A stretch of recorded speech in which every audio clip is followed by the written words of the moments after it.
Hello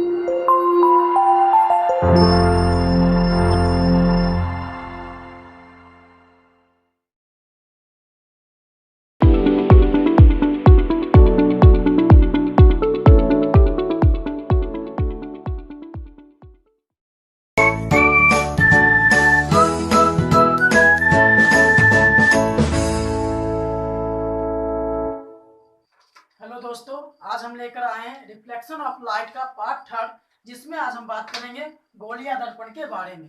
गोलीय दर्पण यानी स्फेरिकल मिरर। आइए सबसे पहले समझते हैं गोलीय दर्पण क्या होता है। तो गोलीय दर्पण नाम से ही स्पष्ट है, वैसा दर्पण जिसका परावर्तक सतह क्या हो, गोल हो, जिसका परावर्तक सतह किसी गोले का भाग हो, उसे क्या कहेंगे, गोलीय दर्पण। यानी जिसका परावर्तक सतह क्या हो, किसी खोखले गोले का भाग हो, यानी वैसा दर्पण जो किसी खोखले गोले से काटकर बनाया गया हो, उसे हम क्या कहेंगे, गोलीय दर्पण। जैसे मान लो ये कोई गोला है, इस तरह से हम काट लेते हैं और इस तरह से हम काट लेते हैं, हमें दो पार्ट मिल रहा है, एक ऐसा और एक ऐसा। एक में अंदर से पेंट कर देते हैं और एक में बाहर से। यहाँ पर परावर्तक सतह इधर हो गया और इसमें परावर्तक सतह अंदर की ओर। तो इस प्रकार के दर्पण को हम क्या कहेंगे, गोलीय दर्पण। यानी वैसा दर्पण जिसका परावर्तक सतह क्या हो, गोलीय हो, उसे क्या कहेंगे, गोलीय दर्पण। यहाँ पर जो इसका परावर्तक सतह है क्या है, गोलाकार है, और इसमें भी इसका परावर्तक सतह क्या है, गोलाकार है, उसे हम क्या कहेंगे, गोलीय दर्पण। आइए अब समझते हैं गोलीय दर्पण कितने प्रकार के होते हैं। गोलीय दर्पण के प्रकार।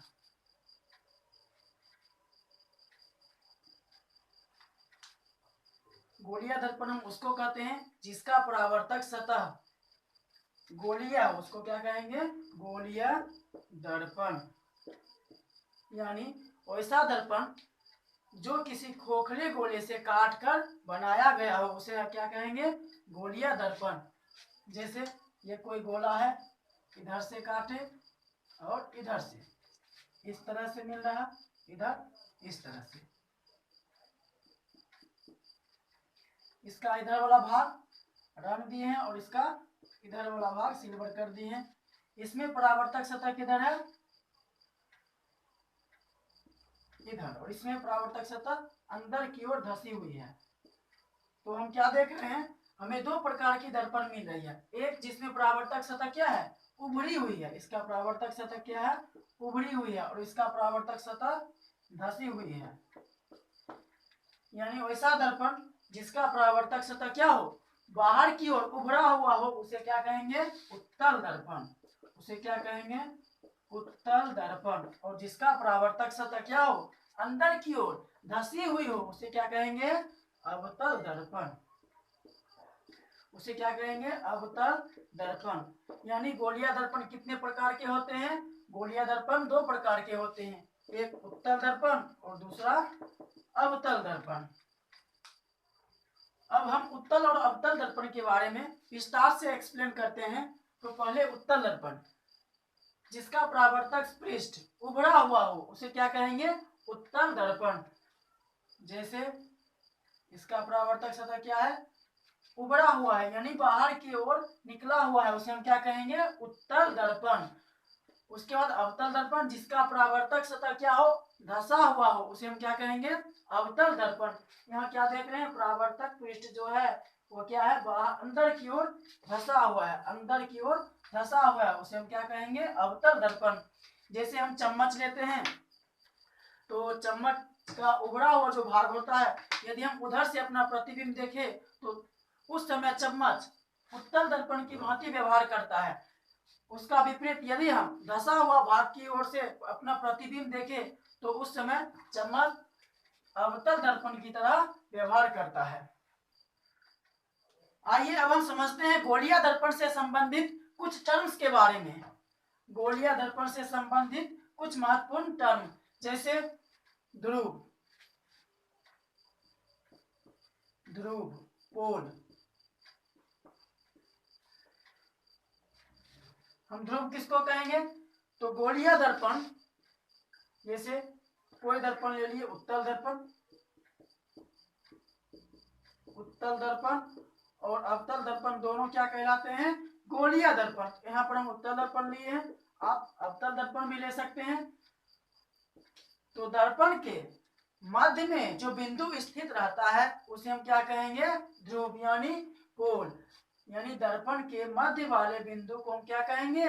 उस दर्पण का ध्रुव क्या कहलाएगा? जैसे मान लो बीच वाला बिंदु क्या है? ये है, ये क्या कहलाएगा? दर्पण का ध्रुव। इसको हम P से डिनोट करते हैं। अंग्रेजी के बड़े अक्षर इसे P से डिनोट करते हैं।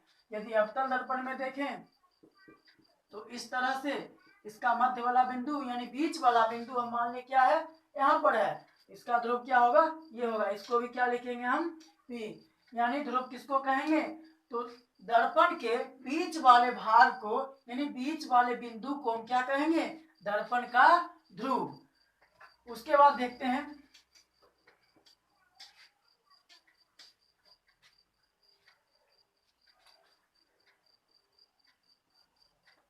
द्वारक। उसके बाद क्या समझते हैं? द्वारक यानी दर्पण का द्वारक। तो दर्पण के चौड़ाई को, दर्पण के चौड़ाई को, दर्पण के चौड़ाई को क्या कहेंगे हम? दर्पण का द्वारक। जैसे ये कोई दर्पण है, इसको हम मान लिए M और इसको N। यहां से यहां तक, यहां से यहां तक जो लंबाई है या चौड़ाई बोलो उसको हम क्या कहेंगे? द्वारक। यानी MN जो है इस दर्पण का क्या है? द्वारक है। उसके बाद समझते हैं वक्रता त्रिज्या। उससे पहले हम समझ लेते हैं वक्रता केंद्र। वक्रता केंद्र, सेंटर ऑफ कर्वेचर, यानी वक्रता केंद्र। वक्रता केंद्र किसको कहेंगे? गोलीय दर्पण जिस खोखले गोले का भाग है, गोलीय दर्पण जिस खोखले गोले से काटा गया है उसके केंद्र को क्या कहेंगे? वक्रता केंद्र। जैसे ये कोई गोलीय दर्पण है, उत्तल दर्पण, या किसी खोखला गोला, मान लो वो कैसा था? पहले ऐसा था। इसी से हम क्या कर लिए? एक दर्पण इस तरह से यहां से काट लिए। तो खोखला गोला का जो पहले सेंटर था यानी केंद्र था उसको हम क्या कहेंगे? इस दर्पण के लिए वक्रता केंद्र। मान लिए वह केंद्र कहां पर स्थित है? इस बिंदु पर। इसको क्या मान लेंगे? Capital C। यानी कैपिटल C जो हुआ इस दर्पण के लिए, इस गोलीय दर्पण के लिए क्या हुआ? वक्रता केंद्र। और वक्रता केंद्र को हम किससे डिनोट करते हैं? अंग्रेजी के बड़े अक्षर C से डिनोट करते हैं। जैसे अवतल दर्पण में देखें, सॉरी, इस तरह से अवतल दर्पण होगा, इसका परावर्तक सतह धंसा हुआ होगा। तो यह भी क्या है? एक गोला से काटा गया। मान लो ऐसा गोला होगा पहले, इसी से हम क्या कर लिए हैं? अवतल दर्पण को इस तरह से काट लिए हैं। तो इसके बीच में क्या होगा? एक केंद्र होगा और इसी केंद्र को हम क्या कहेंगे? इस दर्पण का वक्रता केंद्र। क्या कहलाएगा? इस दर्पण का वक्रता केंद्र। यानी आइए जानते हैं गोलीय दर्पण से संबंधित एक और महत्वपूर्ण टर्म्स के बारे में जिसको कहेंगे वक्रता त्रिज्या यानी radius of curvature. Radius of curvature क्या है? वक्रता त्रिज्या। जिस प्रकार हम वक्रता केंद्र पढ़े, गोलीय दर्पण जिस खोखले गोले का भाग है यानी दर्पण जिस खोखले गोले से क्या है? काटा गया है, उसके केंद्र को, उसके सेंटर को हम क्या कहेंगे? सेंटर ऑफ कर्वेचर यानी वक्रता केंद्र। उसी तरह गोलीय दर्पण जिस खोखले गोले का भाग है यानी जिस खोखले गोले से काटा गया है उसके त्रिज्या को हम क्या कहेंगे? वक्रता त्रिज्या। जैसे ये कोई दर्पण है इस तरह से, यह किस गोला से काटा गया? इसको इस तरह से लेते हैं मान लेते हैं इस प्रकार का गोला मिला, इससे हम क्या कर रहे हैं, इस दर्पण को काट रहे हैं, इस दर्पण को काट कर निकाल चुके हैं। अब इसका केंद्र के बारे में हम पहले जान चुके हैं, इसको क्या लिखते हैं, सी। यानी इस गोले का जो केंद्र होगा, इस केंद्र को क्या कहेंगे, वक्रता केंद्र। और इस गोले का जो त्रिज्या है, इस गोले का त्रिज्या इधर होगा, इधर होगा, इधर होगा, कहीं पर होगा, इधर होगा। और इस त्रिज्या को हम क्या कहेंगे, वक्रता त्रिज्या। तो वक्रता त्रिज्या किसको कहेंगे, तो गोलीय दर्पण जिस खोखले गोले से काटा गया है उसके त्रिज्या को वक्रता त्रिज्या कहते हैं। जैसे हमारे पास एक अवतल दर्पण है, एक अवतल दर्पण है, यह किससे काटा गया है, तो इस प्रकार के गोले से।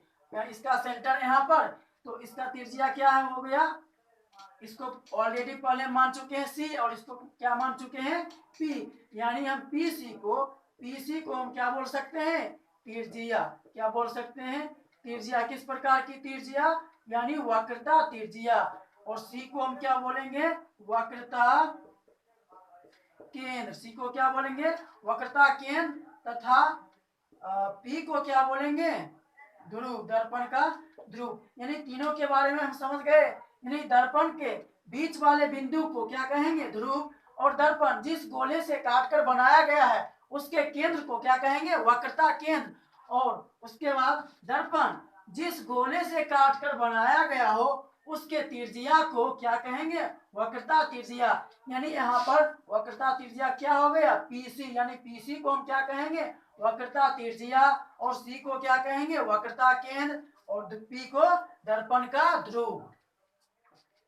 आइए अब समझते हैं प्रधान या मुख्य अक्ष के बारे में। प्रधान या मुख्य अक्ष, तो गोलीय दर्पण, गोलीय दर्पण के ध्रुव एवं वक्रता केंद्र को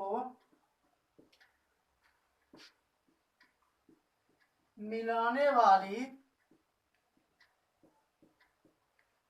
रेखा को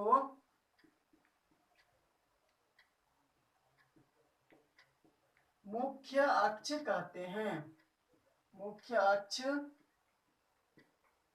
कहते हैं। प्रधान या मुख्य अक्ष गोलीय दर्पण के ध्रुव एवं वक्रता केंद्र को मिलाने वाली रेखा को क्या कहेंगे, मुख्य या प्रधान अक्ष। जैसे यह एक अवतल दर्पण, अवतल दर्पण, ध्रुव किसको कहेंगे, तो दर्पण के बीच वाले बिंदु को क्या कहेंगे, ध्रुव। यानी इस बिंदु को हम क्या मान लेते हैं, ध्रुव, जिसको पी से डिनोट करते हैं।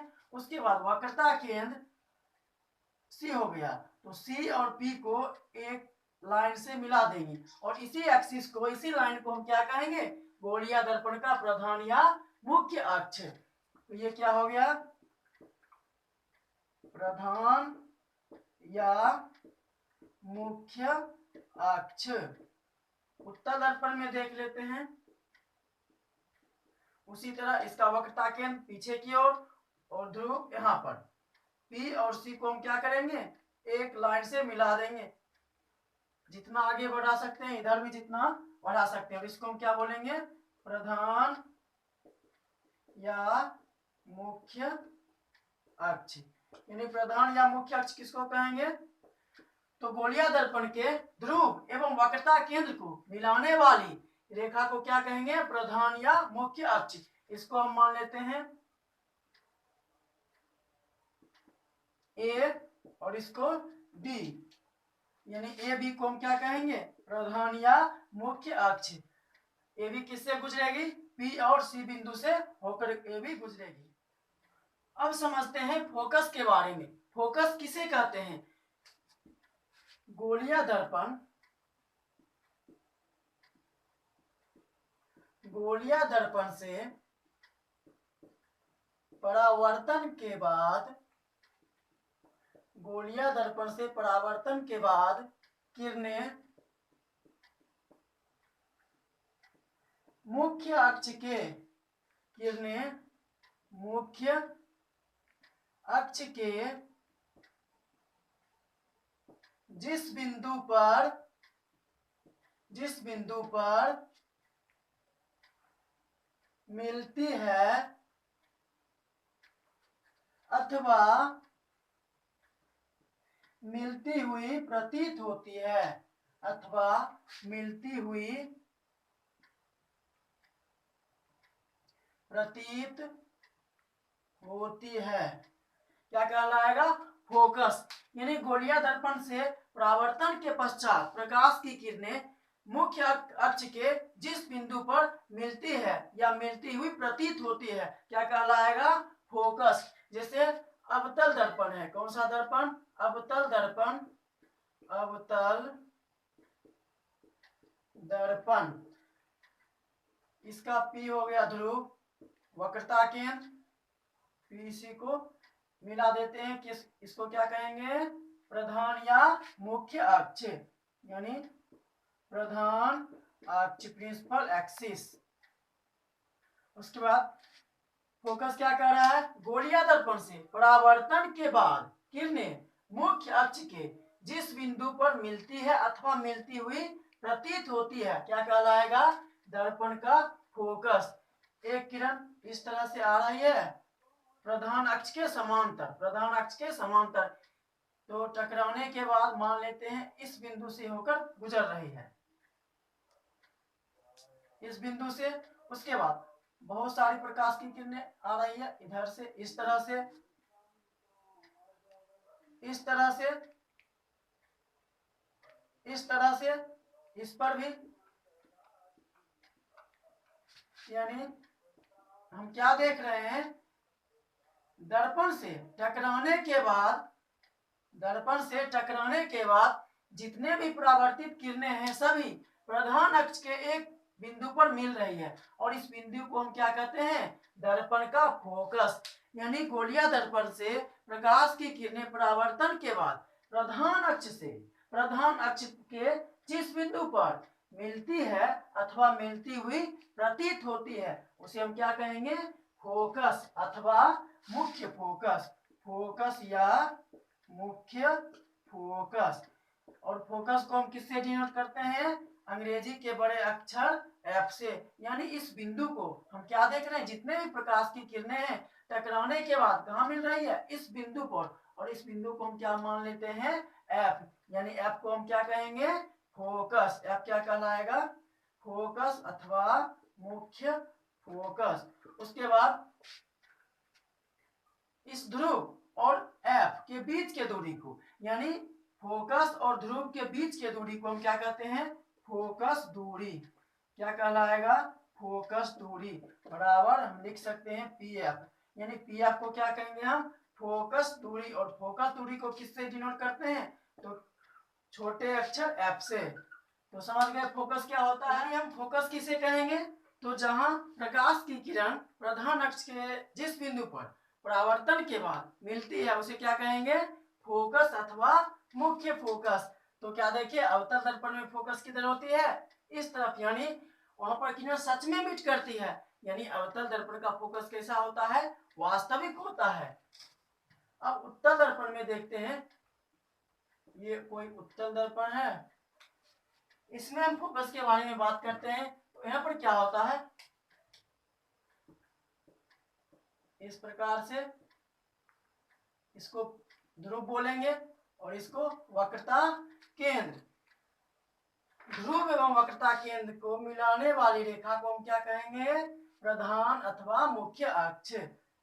इसको लिख लेते हैं प्रधान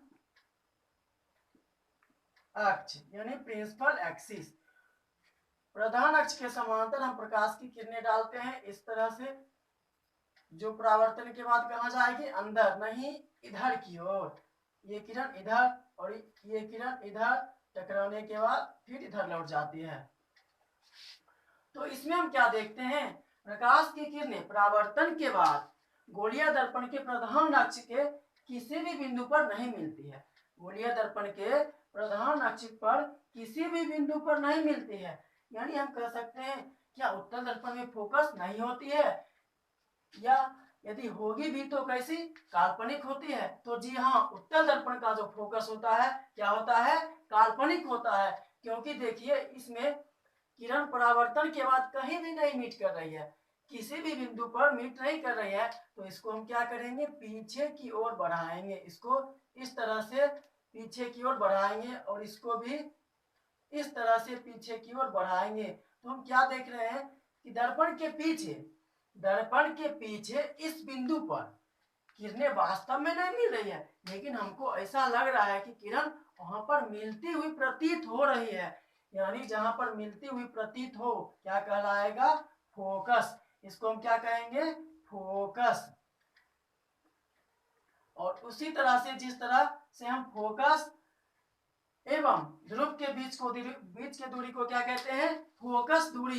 तो यहां पर भी क्या कहलाएगा, पी अब क्या कहलाएगा, फोकस दूरी। पी आपको क्या कहेंगे, फोकस दूरी। और फोकस को किससे डिनोट करते हैं, तो अंग्रेजी के बड़े अक्षर एफ से फोकस दूरी। और फोकस दूरी को हम किससे डिनोट करते हैं, छोटे अक्षर एफ से। और खास फोकस को किससे डिनोट करते हैं, तो बड़े अक्षर एफ से। तो हम क्या देख रहे हैं, अवतल दर्पण में जो किरणें थी किधर मिल रही थी, परावर्तन के बाद प्रधान अक्ष के इस दिशा में मिल रही थी। यहाँ यानी हम कह सकते हैं यहाँ पर सच में किरण मिल रही थी, लेकिन यहाँ पर क्या सच में किरण मिल रही है, नहीं। परावर्तन के बाद ये इधर और ये इधर जा रही है। यानी हम कह सकते हैं अवतल दर्पण का जो फोकस होता है, अवतल दर्पण का फोकस या मुख्य फोकस कैसा होता है, वास्तविक होता है। फोकस कैसा होता है अवतल दर्पण का, वास्तविक होता है। परंतु यहाँ पर हम क्या देख रहे हैं, उत्तल दर्पण में फोकस क्या होती है, काल्पनिक होती है। उत्तल दर्पण का फोकस क्या होगा, काल्पनिक अथवा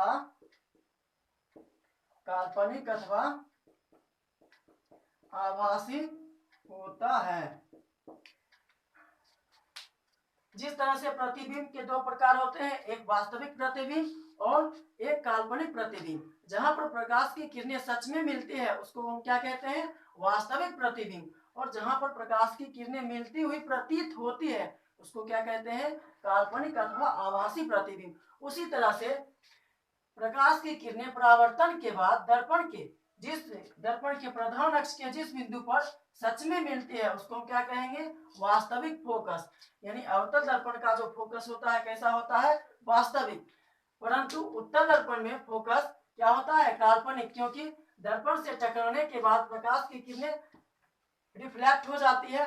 तो हम इसको क्या करते हैं, दर्पण के पीछे बढ़ाने पर क्या देखते हैं, प्रधान अक्ष के इस बिंदु पर मिलती हुई प्रतीत होती है। यानी उत्तल दर्पण का फोकस कैसा होता है, काल्पनिक होता है। यानी फोकस कितने प्रकार के होते हैं, दो प्रकार के, एक वास्तविक फोकस और दूसरा काल्पनिक फोकस। वास्तविक फोकस किसमें होगा, तो वास्तविक फोकस अवतल दर्पण में होता है और काल्पनिक फोकस किसमें होता है, उत्तल दर्पण में। अब हम गोलीय दर्पण से संबंधित सारे टर्म्स को एक साथ देख लेते हैं। पहले अवतल दर्पण लेते हैं, अवतल दर्पण। ये कोई अवतल दर्पण है और इसके मध्य में एक बिंदु P है जिसको हम क्या कहते हैं, दर्पण का ध्रुव। इसको C मान लिए, इसको क्या बोलेंगे, वक्रता केंद्र। C और P को मिलाने वाली रेखा को हम क्या कहेंगे, दर्पण का मुख्य अथवा प्रधान अक्ष। एक किरण इस तरह से आ रही है प्रधान अक्ष के समांतर, जो परावर्तन के बाद प्रधान अक्ष को इस बिंदु पर काट रही है। दूसरी किरण इस तरह से,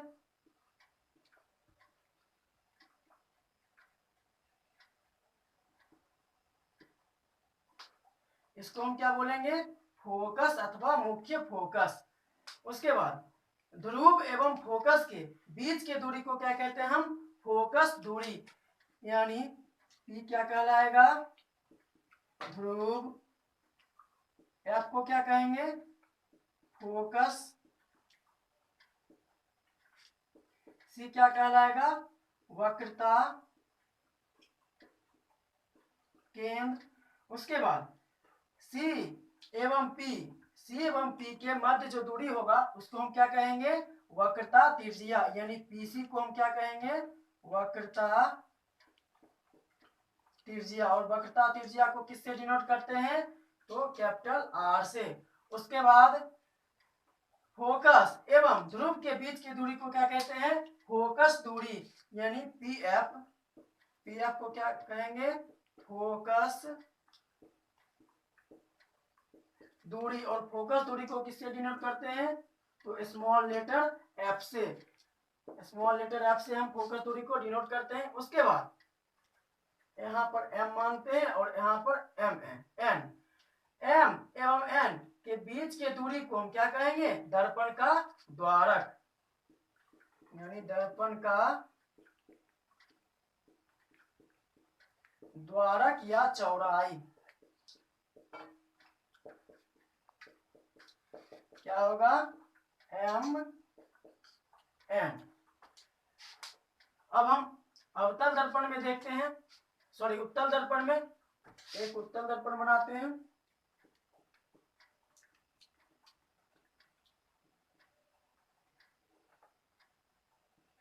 पी सी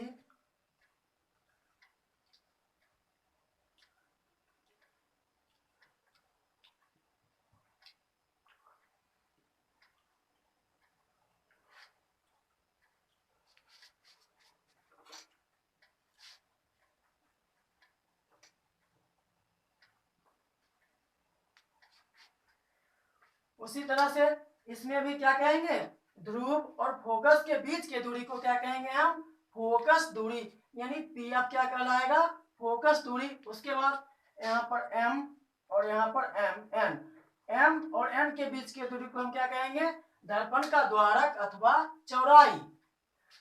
सॉरी इसमें सी इधर की ओर होगा तो सी भी क्या कहलाएगा इसमें। उसी तरह इसमें क्या बोलते थे अवतल दर्पण में, वक्रता केंद्र, तो इसमें भी क्या कहलाएगा, वक्रता केंद्र, यानी किसी को हम क्या कहेंगे, वक्रता केंद्र। उसके बाद पी एवं सी, यानी ध्रुव एवं वक्रता केंद्र के बीच की दूरी को क्या कहते हैं, वक्रता त्रिज्या, जिसको हम किससे डिनोट करते हैं, बड़े अक्षर आर से। उसके बाद अंतर इसमें क्या है, तो इसमें क्या होता है, फोकस वास्तविक होता है, इसमें फोकस क्या होता है, काल्पनिक होता है। इसमें फोकस वास्तविक क्यों होता है, क्योंकि इसमें प्रकाश की किरणें दर्पण से टकराने के बाद अर्थात परावर्तन के बाद प्रधान अक्ष के इस बिंदु पर सच में मिलती है, यानी वास्तव में मीट करती है, इसलिए इसमें फोकस होता है। कैसा फोकस, वास्तविक फोकस। परंतु अब उत्तल दर्पण में प्रकाश की किरणें परावर्तन के बाद प्रधान अक्ष के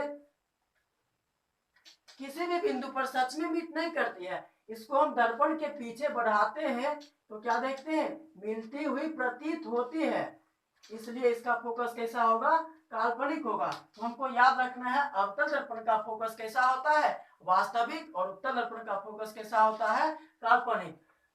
इसमें जो वक्रता केंद्र होती है परावर्तक पृष्ठ की ओर होती है, परंतु इसमें वक्रता केंद्र किधर होती है, परावर्तक पृष्ठ के विपरीत, यानी परावर्तक पृष्ठ यदि इधर है तो वक्रता केंद्र किधर होगी, इस तरफ, और इसमें किधर होगी, इसी तरफ होगी।